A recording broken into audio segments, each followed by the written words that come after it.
Good morning, girls. Today we are starting our second unit.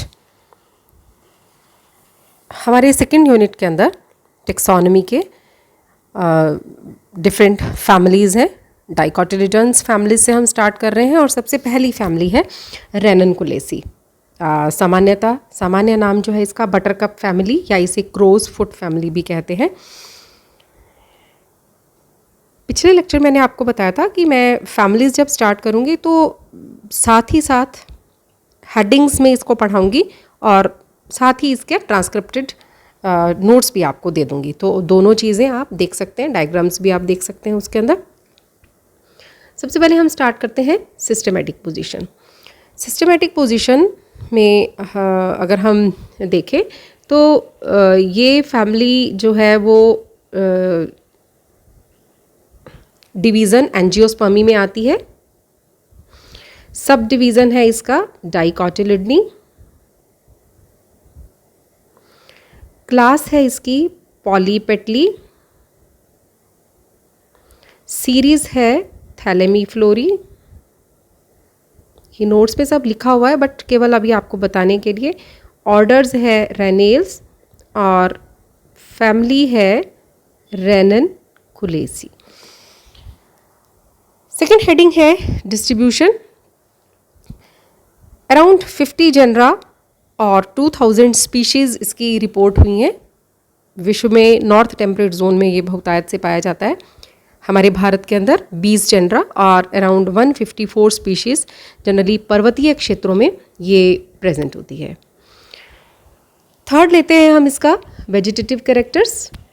Vegetative characters में plant herbaceous है.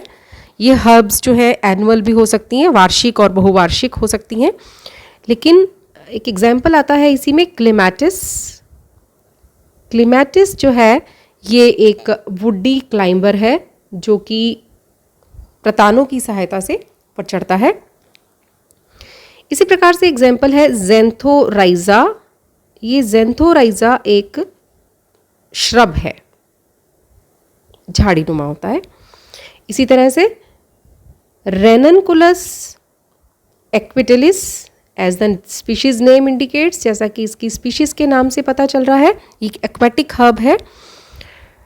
Perennial species जो होती हैं, बहुवर्षीय स्पीशीज जो होती हैं, उनमें राइजोम पाया जाता है जैसे कि एकोनिटम में, और ट्यूबरस रूट्स पाई जाती हैं जैसे कि रेननकुलस फिकेरिया के अंदर.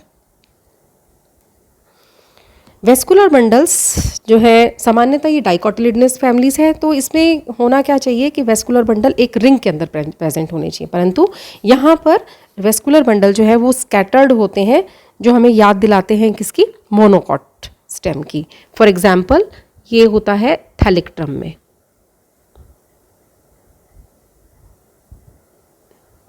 ठीक है. अगर हम लीव्स देखें तो लीव्स इसमें सामान्य लीव्स होती हैं, कॉलिन होती हैं, ऑल्टरनेट है और एक्स स्टिप्यूलेट यानी कि स्टिप्यूल एब्सेंट होती है. For example in क्लेमैटिस. क्लेमैटिस के अंदर लीफ में स्टिप्यूल प्रेजेंट नहीं होती है. इसी तरह से जो एक्वेटिक स्पीशीज़ है रेननकुलस एक्वेटिलिस, उसमें विषम पर्णता या हिट्रोफिली पाई जाती है. हिट्रोफिली या विषम पर्णता पाई जाती है.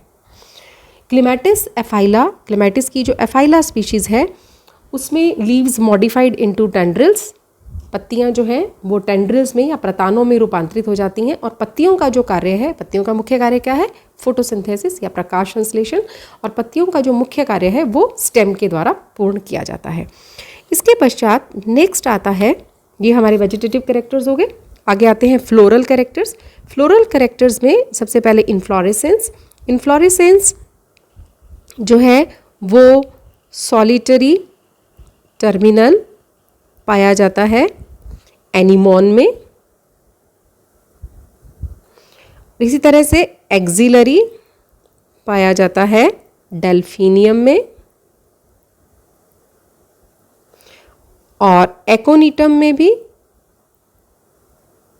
एक्सिलरी इन्फ्लोरेसेंस होता है। डाइकेजियल साइम या साइमोस टाइप का इन्फ्लोरेसेंस पाया जाता है रेननकुलस की स्पीशीज में। ठीक है, अब फ्लावर के कैरेक्टर्स क्या हैं? फ्लावर में ये देखिए, फ्लावर ब्रैक्टिएट होता है, एक्टिनोमॉर्फिक है सामान्यतः, ठीक है, और हर्मेफ्रोडाइट या बाइसेक्सुअल है। लेकिन फ्लावर जाइगोमॉर्फिक पाया जाता है किसमें? डेल्फिनियम, या इसका कॉमन नेम है लार्कस्पर। इसमें एक पेटल जो है वो इस तरह से बंच होती है, हम आगे डायग्राम में दिखाएंगे आपको। फ्लावर हाइपोगाइनस है, कंप्लीट है, और सामान्यतः ये पेंटामेरस होता है। ठीक है, सामान्यतः इसमें कैलिक्स और करोला जो है वो डिस्टिंग्विश्ड नहीं होते, डिफ्रेंशिएटेड नहीं होते। तो पेरियंथ जो है वो करोला के समान कलर्ड होता है या पेटलॉइड होता है। पेरियंथ में जो यूनिट हैं टैपल्स वो 5 से 15 के बीच में हो सकती हैं, और ये पॉलीटेपलस कंडीशन आती है। और जो एस्टाइवेशन है वो इम्ब्रिकेट या वेलवेट टाइप का होता है। रेननकुलस में pocket like nectary is present at the base of each टैपल। प्रत्येक टैपल के नीचे एक नेक्ट्री पाई जाती है, नेक्ट्री पॉकेट पाई जाती है। ठीक है, जिन फ्लावर्स के अंदर कोरोला प्रेजेंट है उसमें C5 पॉलीपेटलस फ्लावर्स जो हैं वो सिमेट्रिकल होते हैं, जैसे कि रेननकुलस के अंदर होते हैं, और फ्लावर्स जो हैं वो इर्रेगुलर होते हैं, जैसे कि डेल्फिनियम में होते हैं। ये मैंने आपको पहले बताया। ठीक है, डेल्फिनियम या लार्कस्पर के अंदर होते हैं। डेल्फिनियम के अंदर क्या होता है? पोस्टीरियर पार्ट ऑफ पेटल्स जो है वो एक स्पर की फॉर्म में निकल आती है। मैंने आपको बताया इस तरह से, ये पोस्टीरियर पेटल होती है मदर एक्सिस वाली साइड पे। ये है डेल्फिनियम में। क्लीमैटिस और एनीमोन में करोला एब्सेंट होता है और सेपल्स ही पेटलॉइड हो जाते हैं, तो वो पेरियंथ हो गया। नेक्स्ट हेडिंग आती है एंड्रूशियम। एंड्रूशियम के अंदर स्टेमन्स इनडेफिनेट होते हैं, पॉलीएंड्रस है और स्पाइरली अरेंज्ड होते हैं। एंथर्स जो है वो एडनेट है। ये सब डेफिनेशंस मैं आपको पहले बता चुकी हूँ। डाइथीकस है और एक्स्ट्रोर्स होते हैं। ठीक है, अगली हेडिंग आती है gynoecium. Gynoecium multi carpellary condition होती है। Apocarpous multi carpellary, ovary superior क्योंकि फ्लावर हाइपोगाइनस है, unilocular and has 1 to many anatropous ovule. Anatropous ovule, ovary जो है वो सुपीरियर होती है।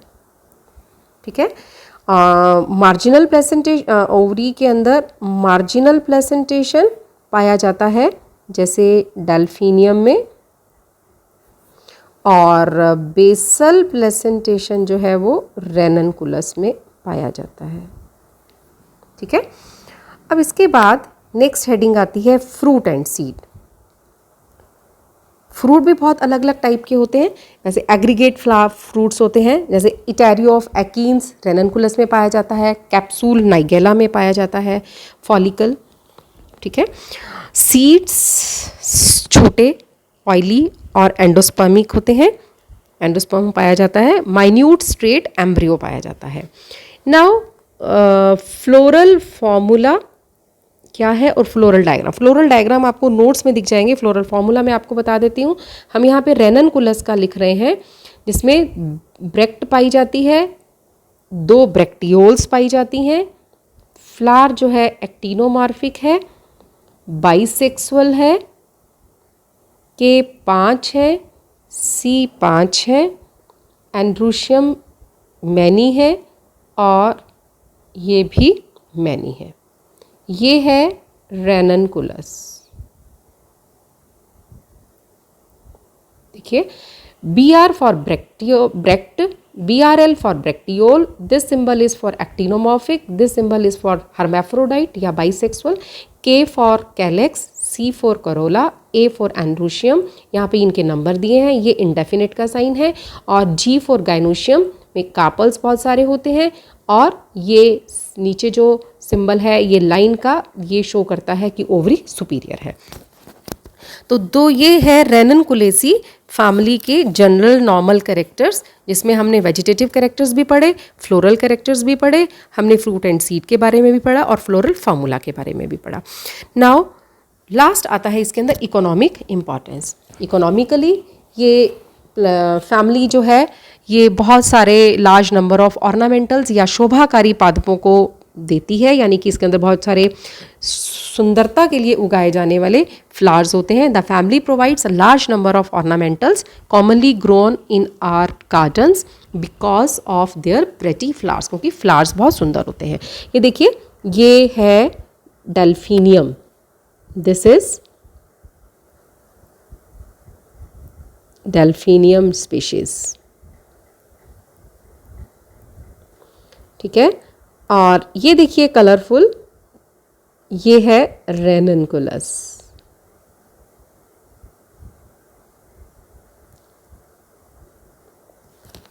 देखिए कितने सुंदर फ्लावर्स हैं इसके।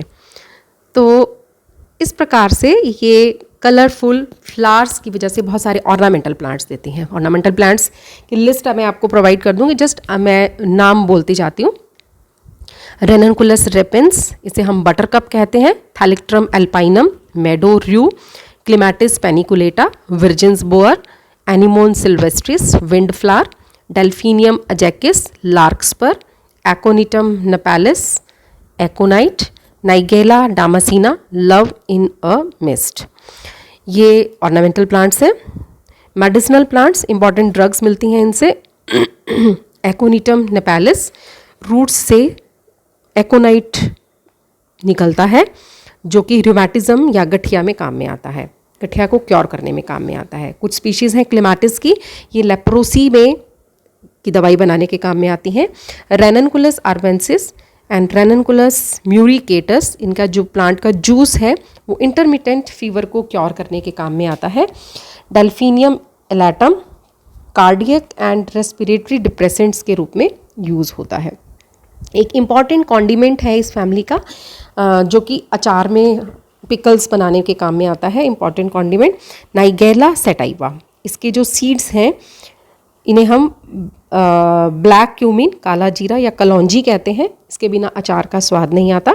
Condiment for flavouring pickles, also use in, और अगर हम मेडिसिनली देखें तो also use in treatment of fever, cough and bronchial asthma. This is all about family Ranunculaceae. इसके नोट्स भी मैं आपको साथ में ही प्रोवाइड कर दूंगी, तो आप नोट डाउन कर सकते हैं। Thank you.